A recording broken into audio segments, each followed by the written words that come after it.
And finally, on the last day of Ganpati, you have it's called Anant Chaturdashi, right? The last day of Ganeshotsav. It's the 14th of Bhadrapad. In fact, Chaturdashi literally means the 14th.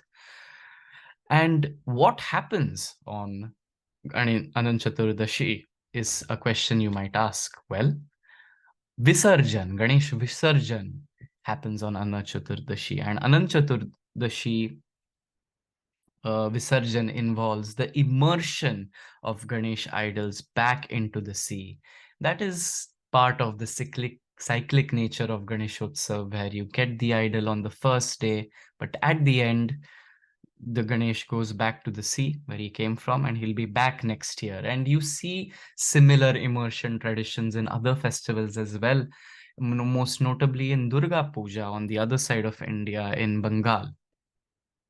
And this is an example of one of the largest Ganesh idols constructed, which is the Khairatabad Ganesh in Hyderabad. So spanned over 60 feet, over 18 meters.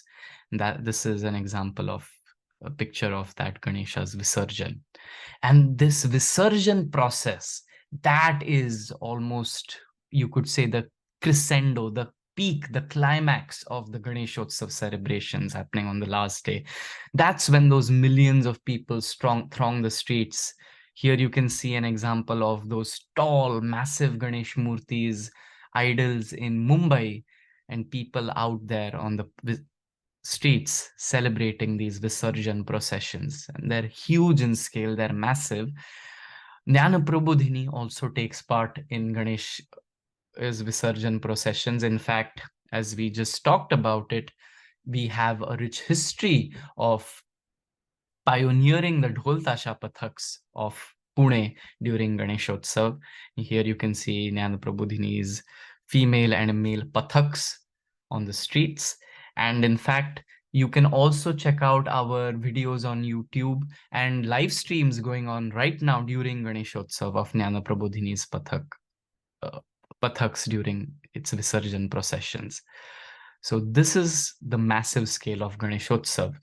Just to give you the scale in numbers, there were more than 3,800 mandals in Ganesh mandals in Pune. Around 3,600 of them took part in the processions.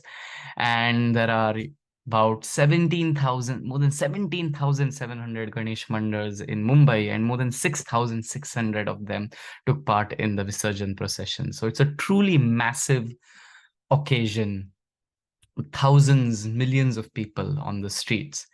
And it lasts for a long time. It lasts for more than a day. In fact, Pune's Anant Chaturdashi Visarjan processions have been lasting around 30 hours over the past decade or so.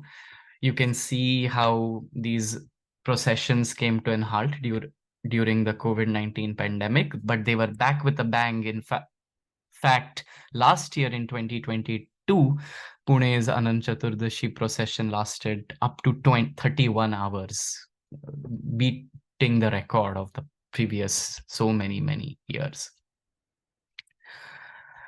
And so there you go. There you have it. That's how these rankings of importance of Ganpatis have a practical significance. That practical significance is in the Visarjan processions.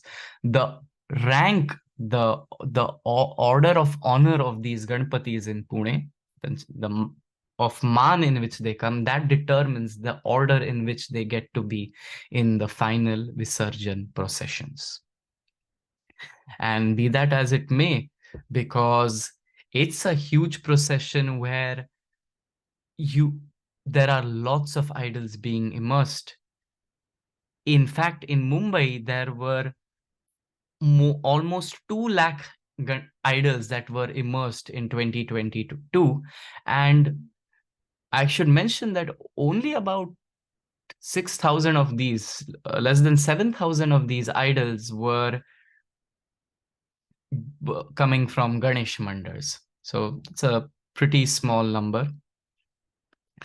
And if you take a look at it in Pune, there are 6,000 3,600 or so idols from Ganesh Mandars, but there were more than 430,000 idol immersions in 2022.